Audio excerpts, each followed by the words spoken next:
نستعينه ونستغفره ونؤمن به ونتوكل عليه ونعوذ بالله من شرور أنفسنا ومن سيئات أعمالنا من يهده الله فلا مضل له ومن يضلله فلا هادي له ونشهد أن لا إله إلا الله وحده لا شريك له ونشهد أن سيدنا ونبينا وحبيبنا وشفيعنا وسندنا ومولانا محمدا عبده ورسوله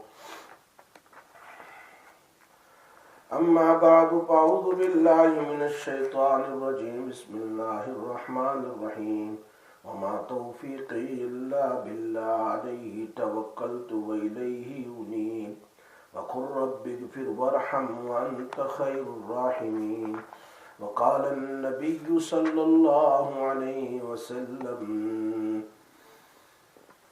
لا يؤمن أحدكم حتى أكون هواه تبعا لما جئت به أو كما قال رسول الله صلى الله عليه وسلم.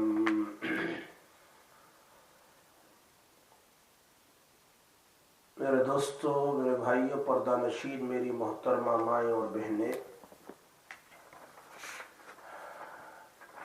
دنیا میں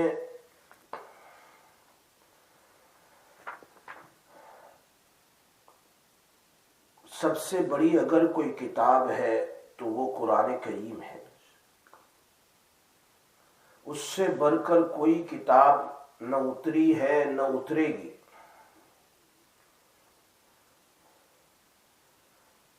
قرآن مجید کی تلاوت، قرآن مجید کا ادب، قرآن مجید کو دیکھنا، قرآن مجید کو پڑھنا اور اس پر عمل کرنا، یہ بہت ہی بڑی نعمت ہے. اللہ جس کو چاہتا ہے اپنی کتاب کے لیے پسند فرماتے ہیں، پڑھنے کی توفیق دیتا ہے اللہ تبارک و تعالی.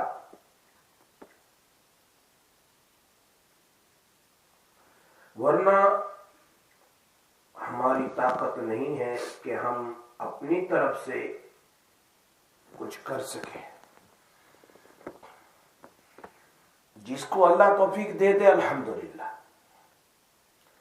بہت سارے ایسے لوگ بھی گزرے ہیں جو قرآن کریم کو رات دین پڑھتے تھے، صبح میں، دوپہر میں، شام میں، رات میں سونے سے پہلے، اٹھتے ہی نماز کے بعد فوراً قرآن کا پڑھنا. اللہ اس کو زیادہ پسند فرماتے ہیں. آپ لوگوں نے غالباً نام سنا ہوگا امام عاصم کوفی کا. امام عاصم کوفی جس کی انداز میں آج ہم قرآن کی تلاوت کرتے ہیں، جن کی قرات میں انداز قرات جو ہماری ہے وہ امام عاصم کوفی کی. ان کے منہ سے ہر وقت خوشبو آتی رہتی تھی. ان کے منہ سے ہر وقت خوشبو آتی تھی. شاگرد ان کے پاس پڑھنے والے، قرآن قرات پڑھنے والے بہت پریشان رہتے تھے کہ یہ خوشبو کون سی آپ استعمال فرماتے ہیں. طلبہ جب بھی پوچھتے تھے استاد جی امام عاصم کوفی بات کو ادھر ادھر کر کر چھپا دیتے تھے، بتلاتے نہیں تھے. ایک طالب علم جو حضرت کی خدمت کرتا تھا اور ان کے ساتھ رہتا تھا، ایک مرتبہ اس نے زبردستی اصرار کے ساتھ پوچھا، حضرت بتا دیجئے، بتائیے یہ کون سی خوشبو ہے جو آپ بولتے ہیں تو خوشبو نکلتی ہے، بولتے ہیں تو خوشبو نکلتی ہے منہ سے. پھر بات کو ادھر ادھر کر کے انکار کر دیا، لیکن وہ پوچھتا ہی رہا، حضرت بتانا ہی پڑے گا، حضرت بتانا ہی پڑے گا. بار بار پوچھنے سے پھر پوچھا کہ حضرت کوئی منہ میں آپ خوشبو تو نہیں رکھتے ہیں؟ کیسے؟ اور وہ خوشبو بھی ایسی ہے کہ کبھی سونگھی نہیں ہے. خوشبو کی تو ہزاروں قسمیں ہیں، ہزاروں قسم کے پرفیوم ہیں، لیکن یہ ایسی ہے جو کبھی سونگھی نہیں ہے، سب سے اچھی۔ حضرت نے فرمایا ایک رات مجھ کو نبی اکرم صلی اللہ علیہ وسلم کی زیارت ہوئی، ایک رات نبی اکرم صلی اللہ علیہ وسلم کی مجھے کیا ہوئی بھائی؟ زیارت نصیب ہوئی۔ تو رسول پاک صلی اللہ علیہ وسلم ارشاد فرمایا عاصم تم سارا دن رات اللہ کا قرآن پڑھتے ہو پڑھاتے ہو، تو لاؤ میں آیا ہوں میں تمہارے لبوں کو بوسہ دے دوں۔ لبوں سے مراد لپس ہے، تمہارے لپس کو میں کیا کروں؟ بوسہ دوں۔ یہ خواب میں اللہ کے نبی صلی اللہ علیہ وسلم کہہ رہے ہیں۔ اور جب سے نبی اکرم صلی اللہ علیہ وسلم نے میری لبوں پر منہ پر بوسہ دیا تب سے آج تک میرے لبوں سے خوشبو ہی آ رہی ہے۔ دیکھا یہ چیز قرآن مجید کے ساتھ عشق کی حد تک انسان کی محبت ہو، جب محبت ہوتی ہے تو پھر بندہ سوچتا ہے کہ آج میرا پارا پڑنا رہ گیا۔ اس لیے جتنے بھی سلف صالحین گزرے ہیں وہ سب کے سب عاشق قرآن تھے، قرآن کے بڑے عاشق تھے۔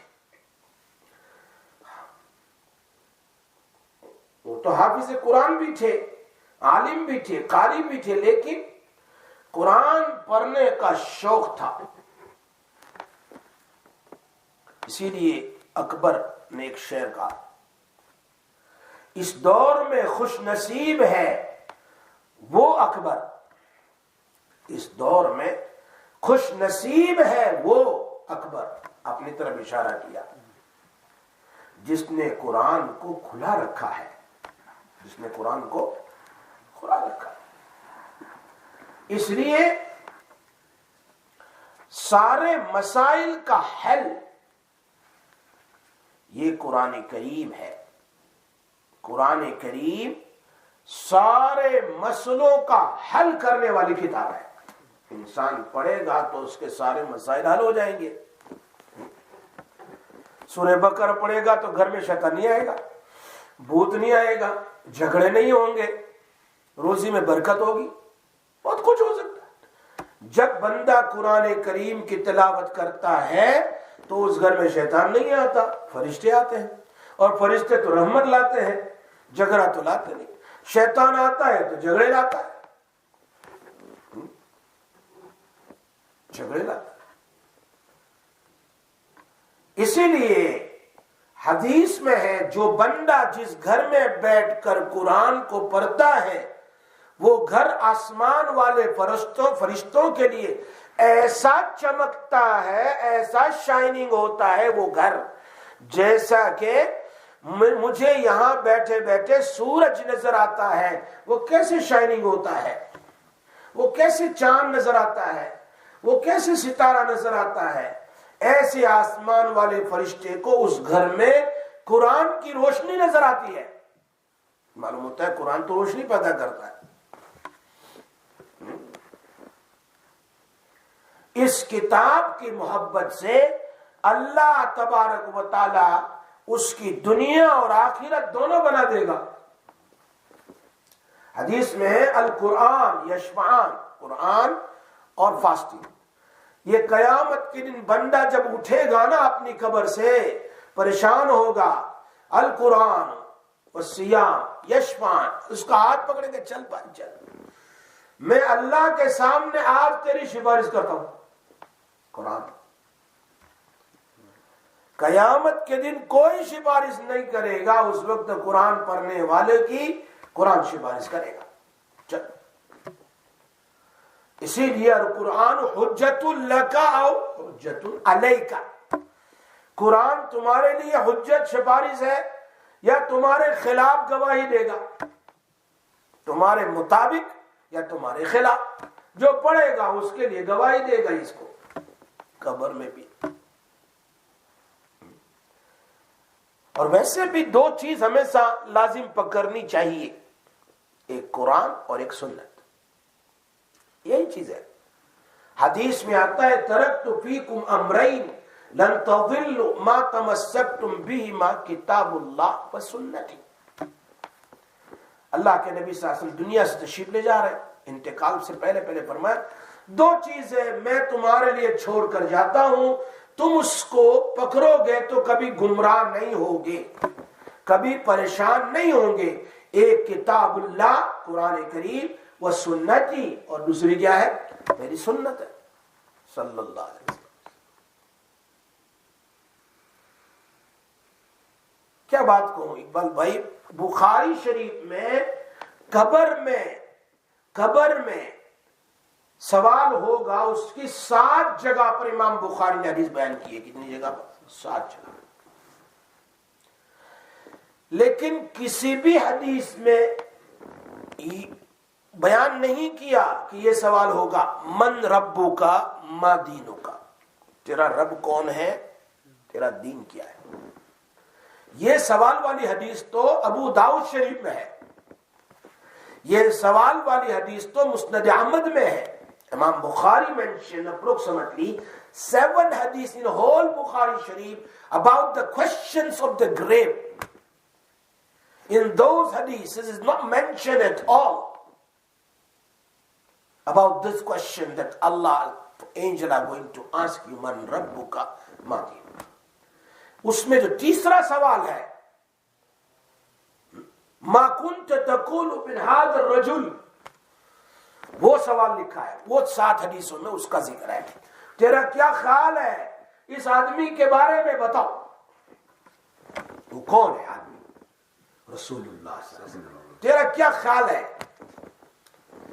اگر یہ اس کو دنیا میں مانتا ہوگا تو اس میں رب بھی آ جائے گا، کیونکہ اللہ کے نبی کو انہوں نے بتایا کہ ہمارا رب اللہ ہے، اور انہوں نے بتایا ان کا دین کیا ہے. یہ حدیث امام بخاری نے کہا قبر میں سوال ہوگا ما کنت تقول، کیا کہتا ہے تو ان کے بارے میں. اگر تم نے جواب دے دیا تو تم سب کامیاب ہو جائیں گے سارے سوال. اس لیے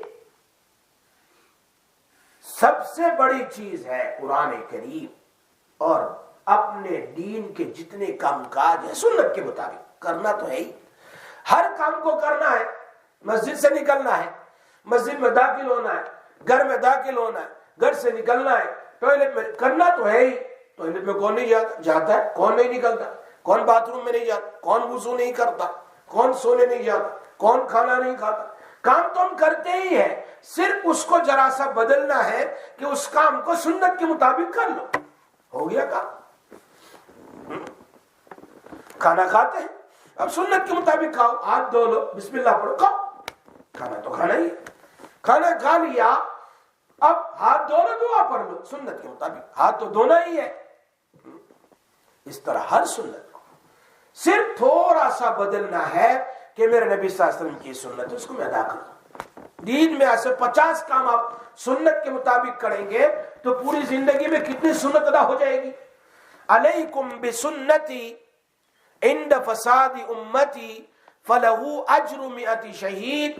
جب دنیا میں کرپشن ہو، دنیا میں لوگ سنت چھوڑ رہے ہو، ایسے وقت میں تم ایک سنت کو ادا کرو گے تو تمہیں اس زمانے کے 100 شہید کے برابر ثواب ملے گا. اس زمانے کے 100 شہید، ایک شہید کا درجہ کتنا بڑا ہے؟ 100 شہید ایک سنت پر ہے، اتنا بڑا ثواب ہے. کیوں؟ امام الانبیاء بہت، ان کی زندگی ہماری زندگی ہونی چاہیے. بہت آسان ہے زندگی گزارنا، بہت آسان ہے. صبح فجر کی نماز پڑھ لی، یا ظہر کے بعد یا عصر کے بعد یا مغرب کے بعد، نماز پڑھنے کے بعد تھوڑا قرآن کھول لیا، اللہ کے ساتھ بات کر لو. اللہ کے ساتھ کیا ہے؟ بات کر لو. اس لیے کہ قرآن اللہ کا لیٹر ہے. اللہ کا کیا ہے؟ خط ہے، خط، لیٹر. اسی لیے حضرت علی فرماتے ہیں جب میں چاہتا ہوں کہ میں اللہ سے بات کروں تو میں وضو کر کے نماز پڑھتا ہوں، گویا میں اللہ سے بات کر رہا ہوں. اور جب میں چاہتا ہوں اللہ مجھ سے بات کرے تو میں وضو کر کے قرآن پڑھتا ہوں، گویا قرآن اللہ کا کلام ہے، وہ مجھ سے بات کر رہا ہے. تو تھوڑا دین میں 10 मिनट के लिए, 15 मिनट, ज्यादा नहीं। 10 मिनट में आप 2-4 रुकू तो पढ़ लोगे। आप एक रुकू भी पढ़ लो, आहिस्ता आहिस्ता वो कुरान तुम्हारे दिल में नूर पैदा करेगा और वो मैग्नेट की तरह हो जाएगा कि तुम्हें और पढ़ लो, रोजाना और पढ़ लो, 2-4 आयत और पढ़ लो, वो खींचेगा तुमको। The Quran is going to pull you. ये चीज है। अगर कोई बंदा चाहे या अल्लाह की कोई बंदी चाहे अल्लाह का महबूब बनना, ये काम कर लो। बाकी अय्याम में चलते फिरते अल्लाह का जिक्र कर लो। और सबसे बड़ा जिक्र सुबहान अल्लाह व बिहम्दिही सुबहान अल्लाहिल अज़ीम है। ये तो मैं नहीं कहता हूं, बुखारी शरीफ की आखिरी हदीस है। सबसे बड़ा जिक्र, द बेस्ट जिक्र इज द लास्ट हदीस ऑफ बुखारी शरीफ, सुबहान अल्लाह व बिहम्दिही सुबहान अल्लाह। कौन नहीं चाहता कि उसका तराजू हैवी हो? फअम्मा मन सक़ुलत मवाज़ीन, जिसका मीज़ान, जिसका तराजू सक़ुलत, भारी हो, फ़हुव फ़ी ईशतिर रादिया, वो बहुत खुश होगा, राजी होगा। वअम्मा मन ख़फ़्फ़त मवाज़ीन, और जिसका मीज़ान नेकी हल्की होगी, फ़उम्मुहु हाविया, उसको जहन्नम हाविया में जाना पड़ेगा। और अल्लाह कहते हैं वमा अदराक मा हिया, पता है वो क्या है? नारुन हामिया, जलती हुई ब्लेसिंग फाइज है। कौन नहीं चाहता मेरा तराजू भारी हो? हर आदमी चाहता। लेकिन ये अजीब हदीस है, कलिमतान हबीबतान इलर रहमान सकीलतान फिल मीज़ान खफीफतान अलल लिसान सुबहान अल्लाह व बिहम्दिही सुबहान अल्लाह। क्या कह रहे? दो कलमे रहमान को बड़े प्यारे हैं, प्यारे हैं। अल्लाह को कोई चीज प्यारी हो, भाई यार मेरी बीवी को ये प्यारी है मैं इसको खरीद लूं, कहते हैं कि नहीं? मेरे शौहर को ये प्यारा है मैं खरीद लूं, उसको फुला खाना अच्छा लगता है मैं पका दूं, कहते हैं कि नहीं करते? तो रहमान का भी कोई प्यारी चीज है? अल्लाह ने खुद कह दिया है, सही हदीस है, कलीमतान है हबीब, प्यारी है, इलर रहमान, रहमान को, खफीफतान अलल लिसान, जबान पर बड़ी हल्की है, पढ़ने में बहुत आसान है, कोई मुश्किल नहीं, जाहिल से जाहिल, अनपढ़ से अनपढ़ भी पढ़ सकता है, खफीफ है, बहुत खफीफ, हल्की है। तो बंदा सोचता है हल्की है तो फिर इसका इतना सवाब तो नहीं होगा, हल्की है तो सवाब भी थोड़ा होगा ना। 1 पाउंड कम है, 100 पाउंड ज्यादा है, तो हल्का है तो फिर क्या उसका वैल्यू भी कम है, चांदी का वैल्यू कम है, सोने का ज्यादा है। तो बंदा सोच सकता है खफीफतान है, भाई हल्की है जबान पर तो सवाब में भी हल्की होगी। फौरन अल्लाह के नबी ने फरमाया सकीलतान फिल मीज़ान, नहीं नहीं नहीं नहीं, जबान पर तो हल्की है चूंकि सब पढ़ सके, लेकिन कयामत में तराजू में रखेंगे ना तो भारी है, तराजू भर जाएगा, बहुत हैवी है। सकील के माना इसी को यहां कुरान में भी कहा, फअम्मा मन सक़ुलत मवाज़ीन, जिसका मीज़ान सकील हो जाए, भारी हो जाए। ये सब बातें मैंने सोची नहीं, अल्लाह ज़बान में डाल रहा है, दिमाग में डाल रहा है। आप मेरी माएँ और बहनें में, आप सब के लिए मैंने दुआएं की, हज में, अरफात में, मुज़दलिफा में, जितने लोग अल्हम्दुलिल्लाह बड़ी दुआएं की हैं। अल्लाह मेरी इन दुआओं को कबूल करे। और बड़ा रोना भी आया अरफात में, क्योंकि एक ऐसी जगह है जहां कोई आदमी नाउम्मीद नहीं होता। हदीस में आता है जो अरफात में आए और यूं कहे मेरी दुआ कबूल नहीं होगी, अल्लाह को उसके अलावा और किसी पर इतना गुस्सा नहीं आता जितना उस आदमी पर आता। तो एक मैदान में आया जहां मैंने तुझे बुलाया है और वहां तो नाउम्मीद है, इसलिए वहां दिल खोल कर मांगना है, सिर्फ अपने लिए नहीं सबके लिए मांगना है। और खुसूसन जो हमारे दर्स में आते रहते हैं, हमारी मस्जिद में आते रहते हैं, तफसीर में, रियाजुस सालिहीन की दर्स में, हमारी माएँ और बहनें सबके लिए, क्योंकि ये लोग तो गोया हमारे तालिब इल्म हैं, स्टूडेंट्स हैं, تو ان کے لیے تو خاص دعا ہوتی ہے، استاد کے اسٹوڈنٹ کے لیے تو خاص دعا ہوتی ہے. سو یہ اللہ کا شکر مانا کریں کہ اللہ پاک نے ہمیں چلتے پھرتے رکھا ہے. تو میں لوگوں کو وہاں بھی کہتا تھا بھائی یہ مزدلفہ میں مینا میں ٹائم ویسٹ نہ کرو، ترازو بھاری کرو، ترازو بھاری کرو. میں نے ان کو مینا میں بھی یہی سمجھایا. میرے پروگرام مینا کے بھی ہے، عرفات کی دعا بھی انشاءاللہ بہت جلد آ جائے گی، اور اسی طرح آخری دعا بھی آئے گی. یہی چیز میں کہتا رہا اپنے پورے گروپ کو، 155 آدمی کا گروپ تھا، 155 یہی کہتا رہا. بلکہ اور لوگ بھی سننے آتے تھے، دوسرے گروپ والے بھی، کینیڈا کے، یورپ کے، امریکہ کے بھی. اس بلڈنگ میں سارے آ جاتے تھے، اوپر مسجد میں بہت سے لوگ آتے تھے. میں کہا کرتا تھا کہ سب سے آسان اور سب سے بھاری چیز کون سی ہے بتاؤ. ایسا میرا منہ دیکھ رہے، یہ کیا چیز ہے سب سے آسان اور سب سے بھاری؟ جیسے میں نے کہا نا، لوگ سمجھتے ہو کہ یہ تو زبان پر تو ہلکی ہے تو ثواب میں ہلکی، آسان ہے تو ثواب میں بھی آسان. نہیں، ثواب میں بہت بھاری ہے. میں نے کہا یہ چلتے پھرتے آپ یہاں مکہ مکرمہ میں اور مدینہ منورہ میں درود شریف، یہاں یہ کلمہ کثرت سے پڑھو. ایک بار پڑھو گے 1,00,000 کلمے کا ثواب ملے گا. حرم کی زمین میں تو سبحان اللہ و بحمدہ سبحان اللہ العظیم ایک بار پڑھ لیا 1,00,000 کلمے کا ثواب مل گیا. چلو یہاں 10 ملتا ہے، وہاں تو 1,00,000 ملتا ہے. طواف میں بھی چونکہ عبادت میں ہے، طواف تو نماز ہے گویا کہ. اس لیے امام بخاری آخر میں یہی روایت لائے ہیں سب سے اچھی، کہ زبان پر ہلکا ہے.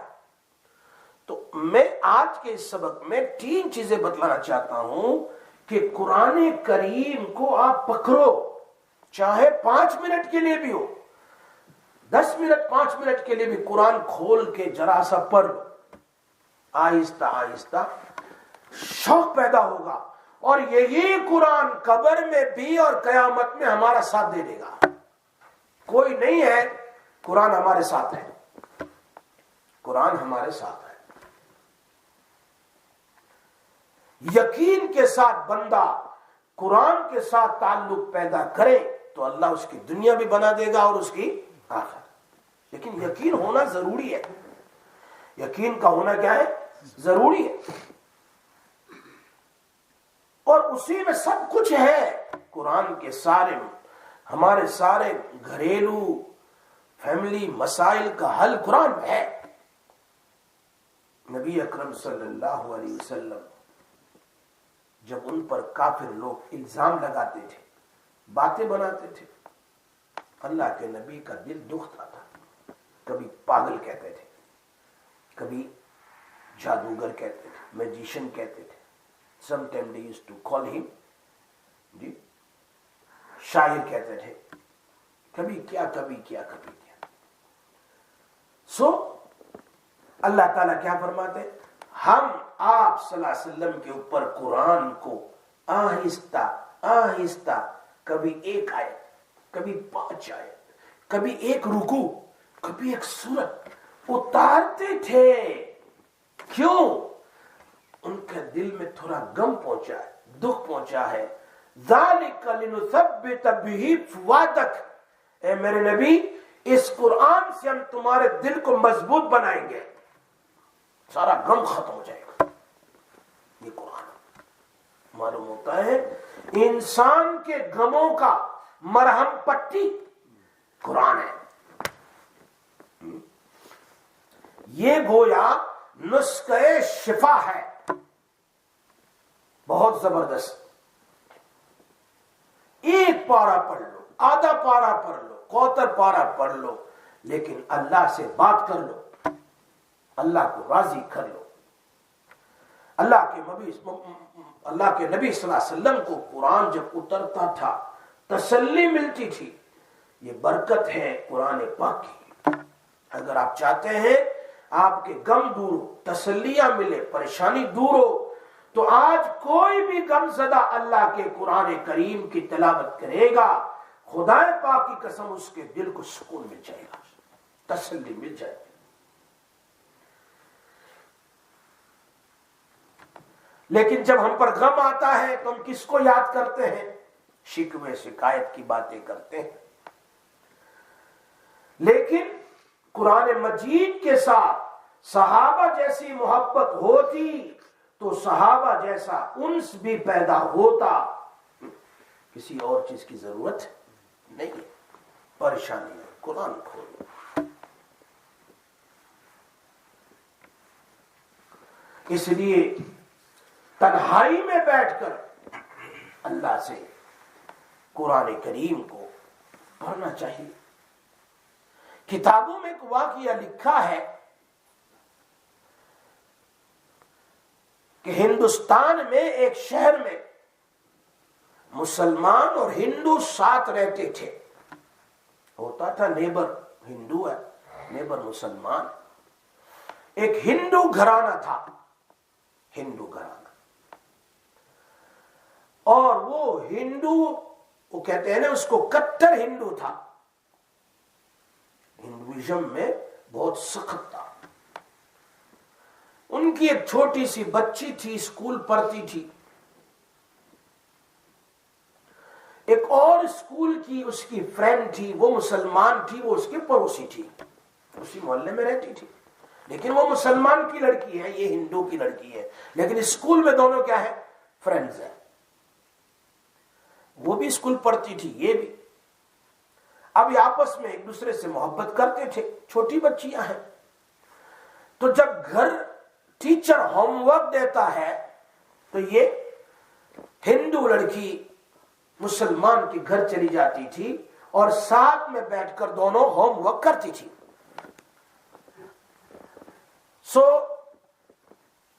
مسلمان بچی کی ماں تھی، وہ عالمہ تھی، وہ کیا تھی؟ عالمہ تھی، اور وہ جغرافیہ بھی جانتی تھی، وہ میتھس بھی جانتی تھی، اسلامیات میں بہت ہی ایکسپرٹ تھی۔ وہ ہندو گھر والے مطمئن تھے کہ ہماری بچی جو مسلمان کیا جاتی وہ عورت ٹھیک ہے، تو ان کو تسلی تھی، وقت ضائع نہیں کرتی، وہاں جا کے کچھ نہ کچھ سیکھتی ہے۔ اللہ کی شان دیکھیے، یہ عالمہ گھر میں پارٹ ٹائم شام کو ناظرہ قرآن پڑھاتی تھی۔ تو وہ لڑکی جب آتی تھی، اپنا ہوم ورک اسکول کا فارغ کر لیتی تھی، تو اس لڑکی نے کہا، آنٹی مجھے بھی آپ سے یہ بک پڑھنی ہے، قرآن کریم سیکھنی ہے۔ اس نے پڑھنا شروع کیا۔ وہ ہندو بچی جب ان کے گھر جاتی اپنے دوست کو، یعنی اپنی فرینڈ کو پاس بیٹھی، الف زبر با زبر تا زبر تختی دیتی، تو ساتھ وہ بھی سنتی تھی۔ لو جی، اس نے بھی تو ساتھ میں پڑھنا شروع کیا، قاعدہ ختم کر لیا، ہندو کی لڑکی ہے، قاعدہ پڑھ لیا۔ تو مسلمان بچی نے جب قرآن کریم کو شروع کر دیا تو یہ کہتی ہے میں بھی تمہارے ساتھ پڑھنا شروع کرتی ہوں، مجھے بھی سکھاؤ۔ اس بچی نے ماں کو بتایا، تو ماں اس کو سمجھانے لگی، پہلے تم نے ایک کلمہ پڑھنا ہے جس کو ہم لا الہ الا اللہ محمد رسول اللہ کہتے ہیں، وہ پڑھیں گے تو پھر یہ پڑھنا آسان ہے، ورنہ ویسے پڑھ لے تو ٹھیک ہے، لیکن وہ کلمہ پڑھ لے تو تم کو کیا ثواب بھی ملے گا۔ لیکن اپنے گھر میں بتانے کی ضرورت نہیں، تم کلمہ پڑھ لو۔ اس ہندو بچی نے کلمہ پڑھ لیا، مسلمان ہو گئی۔ اس نے قرآن شروع کیا، ادھر بچی نے قرآن ختم کیا، ادھر ہندو بچی نے بھی قرآن ختم کر دیا۔ اندازہ کرو، اور جیسے جیسے بڑی ہوتی گئی اور آنا جانا کثرت سے تھا، چونکہ وہاں سے بڑی ہوئی، آتی جاتی رہی اس کی فرینڈ کے ساتھ۔ اب مسلمان جو عالمہ تھی، اس نے اس بچی کو تھوڑے اسلام کے رول ریگولیشن بتانے شروع کیے کہ نماز واجب ہے، فرض ہے، تو چھپ چھپ کر وہ نماز ان کے گھر آ کر پڑھ لیتی تھی۔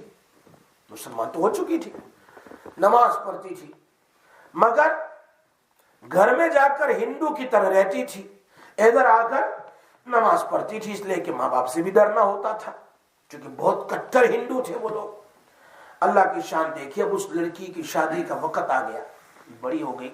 अब हिंदू लोगों ने हिंदू लड़का देखा, सो ये रोटी हुई उस अपनी आंटी आलिमा के पास आई और उनकी वालिदा से यानी आंटी से कहा, मेरे माँ बाप ने एक हिंदू लड़के के साथ शादी का प्रोग्राम बना लिया है, मैं क्या करूं, मैं मुसलमान बन चुकी हूं और वो हिंदू है। रो रही थी। वो पक्का हिंदू था, अगर कोई हिंदुओं में से मुसलमान बनने की कोशिश करे तो वो कत्ल कर देता था। उसका बाप वैसा आदमी था, अब ये तो उसको मार देगा। मैं उसकी बीवी बनूंगी तो मेरी क्या हालत होगी अगर उसको पता चल गया कि मैं मुसलमान हूं, मैं नमाज पढ़ती हूं। तो कहा तुम्हें घबराने की जरूरत नहीं है। आलिमा ने बहुत तसल्ली दी, घबराने की जरूरत नहीं है, तुम जाओ, जब तुम्हें फारिग वक्त हो, शोहर काम पर चला जाए तो कुरान पढ़ना। जब शोहर घर में ना हो, काम पर चला जाए, कुरान पढ़ना, अल्लाह तुम्हारी मदद करेगा। मेरी पॉइंट समझ में आ रही है? कुरान खाली वक्त में, शोहर काम पर जाए तो बैठे बैठे कुरान पढ़ना, तेरे शोहर में तेरे घर में बरकत होगी, मोहब्बत होगी। इसकी वजह से मैं तू कुरान पढ़ते रहना।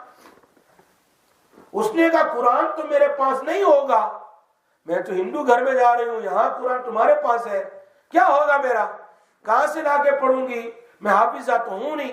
उसने कहा कुरान को तुझे पहुंचाना मेरी जिम्मेदारी है। अब वो भी बेचारी हिम्मत वाली आलिमा थी, इतना बड़ा स्टेप ले रही है। एक ऐसे घराने में बच्ची जा रही जिसका शौहर ही कत्ल कर दे, और ऐसे घर में कुरान का पहुंचना, और अगर खुल गया तो।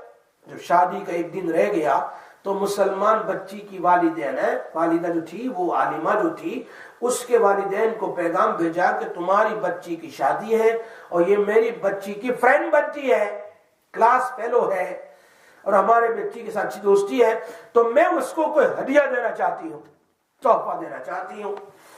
तो उसने एक तश्तरी ली, एक प्लेट ली, उसमें कुरान मजीद को रखा और उस पर खूबसूरत कपड़े सिले हुए अनसिले हुए रख दिए और उसकी पैकिंग खूबसूरत करवाई। और बंदे का दिल करता था कि उसको खोलने के बजाय ऐसे ही उसको रख दे, यानी अब क्या है, उसको गोया डेकोरेशन की तरह भिजवा दिया, बिल्कुल तैयार, खोलना नहीं, हदिया है, तुम्हारे शौहर के घर जाके खोलना। माँ ने जब देखा कि इतना खूबसूरत तोहफा है, कहा मेरी बेटी उसको ले जाओ ससुराल में, शौहर के यहां, वहां जाके खोलना। हिंदू लड़की उसको साथ ले गई, उसने जाकर खोला तो उसमें कुरान करीम था। पहुंचाने की जिम्मेदारी आलिमा ने ली थी, कुरान पहुंच गया। अब दिन में खाविन तो ऑफिस में काम करता था, ये अंदर से बंद करके पूरा दिन कुरान पढ़ती रहती थी। यही तो सहारा था उसका, कुरान पढ़ती थी और अल्लाह से मांगती थी कि समझ में नहीं आता था कि वो इस माहौल से कैसे निकले। कुरान अल्लाह से मदद मांगती थी, ये तो हिंदू है और मैं कैसे निकलूं इस घर से, क्या रास्ता होगा, उधर मेरा बाप भी मुझे कत्ल कर देगा, इधर मेरा शौहर, अब क्या करूं। तो कुछ शादी के साल गुजर गए। एक दिन उसका खाविन आया, कहने लगा आज बहुत थका हुआ हूं। शौहर ने क्या कहा, काम से आ गया, आज मेरी तबीयत बराबर नहीं है। उसने कहा आप आराम करें, मैं आपको चाय बना कर देती हूँ, चाय बना देती हूँ। उसने कहा नहीं, मुझे बहुत कमजोरी महसूस हो रही है, चलो डॉक्टर के पास ले जाती हूँ। डॉक्टर के पास चेक करवाने के लिए जब वहां ले जाया गया, डॉक्टर ने उसको कहा कि आपको लास्ट स्टेज का कैंसर है। शौहर को क्या कहा, तुझे लास्ट स्टेज का कैंसर है, इसलिए अभी तू चल नहीं सकेगा, कमजोरी हो जाएगी, 1 महीने के अंदर बहुत तो तू खत्म हो जाएगा, दुनिया से चला जाएगा। ये वार्निंग डॉक्टर ने डेली देते हैं, आज भी यहां देते। अब बीमारी इस हद तक फैल चुकी है कि वो लाइलाज बीमारी है, इसका कोई इलाज नहीं। ये घर वापस आया, परेशान था, घर को देखे तो बीवी भी रोए, बच्चों को देखे तो वो भी रोए, बीवी ने पूछा क्या हुआ, तो कहा अब तो मैं मर जाऊंगा और तुमसे मैं बिछड़ जाऊंगा। बीवी ने वजह पूछी क्या है, उसने बताया कि कैंसर है मुझे तो, और डॉक्टर ने कहा ये इलाज है, 1 महीने के बाद खत्म हो जाएगा। रोता रहा, बीवी भी रोती रही। फिर बीवी ने उसको कहा मेरे पास एक दवाई है। क्या कहा? मेरे पास कैंसर को खत्म करने की एक दवा है। ये सच्चा वाकया सुना रहा हूं मैं, इधर उधर का नहीं, सच्चा वाकया। एक कैंसर की दवा है, आप उसको इस्तेमाल करें, लेकिन शर्त यह है कि आप कैंसर की लाइलाज बीमारी से, लास्ट स्टेज बीमारी से ठीक हो जाए तो मैं जो कहूं आपको वो करना पड़ेगा। उसने कहा बहुत अच्छा। आदमी की जिंदगी भली होती है, किसको पसंद नहीं जिंदगी। उस लड़की ने अच्छी तरह खाविन से सब तसल्ली ले ली कि ये कह रहा है सही कह रहा है या नहीं, मुझे सच बताओ, मैं वो इलाज देती हूं, लेकिन मैं जो कहूं वो तुम्हें करना पड़ेगा। उसने कहा 100%। अब हिंदुओं का जो तरीका था, उसके माँ बाप ने सब कुछ कर लिया, ये वो पंडित सब कुछ कर लिया। अब वो रोजाना पानी देती थी पीने के लिए, सुबह दोपहर शाम, और कहती थी 41 दिन तक आपको ये पानी पीना है। 41 डेज जैसे मौलवी साहब दम करके देते। उस औरत ने कहा ये रोजाना तुम्हें 41 दिन तक पानी पीना है। खा भी पी लेता और कहता कि उसमें तो कौन सी दवा है, दवा तो है नहीं। कहा तुम पी लो शिफा मिल जाएगी, तुम पियो शिफा मिल जाएगी। 41 दिन के बाद दोबारा डॉक्टर के पास गए, चेक करवाया तो डॉक्टर ने कहा आपको कैंसर की कोई बीमारी ही नहीं है, खत्म हो गई, जड़ मूर से खत्म हो गई। सेहतमंद, अपने आप को ताकतवर महसूस करते हो, एक्टिव। हाँ, कहा घर आया तो बीवी को कहा तेरी दवा तो बड़ी काम आई, बगैर दवा के पानी पीता रहा और ठीक हो गया। कहा वही वादा है जो बीवी ने कहा वादा किया है आपने मुझसे, वादा पूरा करो। कहा क्या वादा है, कर देंगे। कहा तुम जो कुछ कहोगी मैं करने के लिए तैयार हूं। ठीक हो गया, अभी तो जिंदगी दोबारा मिल गई, मरने के बजाय दूसरी जिंदगी मिल गई। उसने कहा नहीं, मेरा मुतालबा यह है, ज्यादा कुछ भी नहीं है, तुम कलमा पढ़ लो, मुसलमान बन जाओ, ला इलाहा इल्लल्लाह मुहम्मद रसूलुल्लाह। हम हिंदू हैं और हम हिंदू घराने में आंख खोली, बाप दादा हिंदू, हम कैसे कलमा पढ़ ले, मेरे माँ बाप मुझे मार देंगे। चौंकने लगा। उसने कहा तुम्हें जो शिफा मिली है वो अल्लाह के कुरान की वजह से मिली है, क्योंकि मैंने कुरान पढ़ा है, वो पढ़कर मैं कुरान में पानी में दम करती थी और आपको देती थी। अल्लाह पाक ने उस कुरान से तुम्हें शिफा दे दी है। अब लड़की ने सारी तफसील बताई कि कुरान कैसे पढ़ा, नमाज कैसे पढ़ी, मुसलमान कैसे हुई, सब कुछ। वही आयत शिफा है ना कुरान में, आयत शिफा है कुरान में, 5-6 आयतें कुरान में, आयत शिफा आप देखोगे, आप गूगल आउट कर लो आयत शिफा। ये नबी अकरम सल्लल्लाहु अलैहि वसल्लम ने भी ख्वाब में बुजुर्ग को बतलाया था, उनका बेटा मरने के करीब था, इसको दम किया करो, दम किया, बेटा सुबह ठीक हो गया। ये आयत शिफा है। वयशफी सुदूर कौमी मुमिनीन व शिफाउन लिमा फी सुदूर कुल वलिल्लज़ीना आमनू हुदन व शिफा।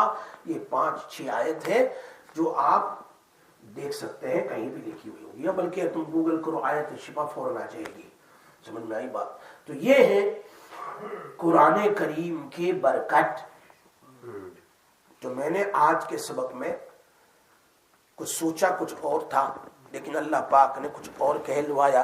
कुरान करीम नंबर 1, नंबर 2 सुन्नत रसूल सल्लल्लाहु अलैहि वसल्लम, और नंबर 3 बुखारी शरीफ की आखिरी हदीस वाला वजीफा, तराजू भारी करने के लिए और अल्लाह का महबूब बनने के लिए। सुब्हानल्लाहि व बिहम्दिही सुब्हानल्लाहिल अज़ीम, और दुरूद पाक कसरत से पढ़े। ये 3-4 काम करें। फर्ज नमाज टाइम पर पढ़ ले, फर्ज नमाज टाइम पर पढ़ ले, नंबर 1। नंबर 2, गुनाहों से अपने आप को बचाएं और मुख्तसर 2-4-5 क्वार्टर आधा पारा पढ़ ले और सुन्नत रोजाना जो करते हैं काम सुन्नत के मुताबिक कर ले। खाना पीना उठना बैठना बस नियत ही करनी है और जिक्रुल्लाह करते रहे। आप वक्त के बहुत बड़े वली और मेरी माएँ और बहनें आप सबसे बड़ी वलिया बनोगी अगर ये काम करोगी। इससे ज्यादा कोई काम नहीं। मैं नहीं कहता पूरी रात तहज्जुद पढ़ो, इशराक पढ़ो, चास नहीं। मुख्तसर अपने आप को गुनाह से बचाओ और ये 3-4 काम मैंने बताए हैं, सबसे आसान है और ये अल्लाह के महबूब बनने वाले काम है। कब्र में भी अल्लाह के महबूब, दुनिया में भी और आखिरत में भी। और यही कुरान, यही सुन्नत क़यामत के दिन हमें अल्लाह के नबी के साथ जन्नत में ले जाएगी। अल्लाह पाक हम सबको अमल की तौफीक नसीब फरमाए। या अरहमुर राहिमीन, या ज़ुल जलाली वल इकराम, या हन्नान, या मन्नान, या दय्यान, या सुल्तान, या क़दीम अल एहसान, या अकरमुल अकरमीन। अल्लाहुम्मा सल्लि अला सय्यिदिना मुहम्मद व अला आलि सय्यिदिना मुहम्मद व बारिक व सल्लिम। रब्बिग़फिर वरहम व अंत खैरुर राहिमीन। आमीन। अल्लाहुम्मा इन्ना नसअलुकल अफ़्व वल आफ़ियत वल मुआफ़ात अद-दाइमा फ़िद-दीन वद-दुनिया वल आख़िरह। अल्लाहुम्मा जज़ल्लाहु अन्ना सय्यिदिना मुहम्मद सल्लल्लाहु अलैहि वसल्लम मा हुवा अहलु। या अरहमुर राहिमीन, या अरहमुर राहिमीन, या अरहमुर राहिमीन, या अकरमुल अकरमीन, या अकरमुल अकरमीन, या अकरमुल अकरमीन। अल्लाहुम्मा मग़फ़िरतुका अवसअ मिन ज़ुनूबिना व रहमतुका अर्जा इंदना मिन अमालिना। अल्लाहुम्मा मग़फ़िरतुका अवसअ मिन ज़ुनूबिना व रहमतुका अर्जा इंदना मिन अमालिना। अल्लाहुम्मा मग़फ़िरतुका अवसअ मिन ज़ुनूबिना व रहमतुका अर्जा इंदना मिन अमालिना। ऐ अल्लाह, ऐ रहमान, या रहीम, या गफूर, या गफ्फार, या सत्तारुल अयूब, गफ्फार ज़ुनूब।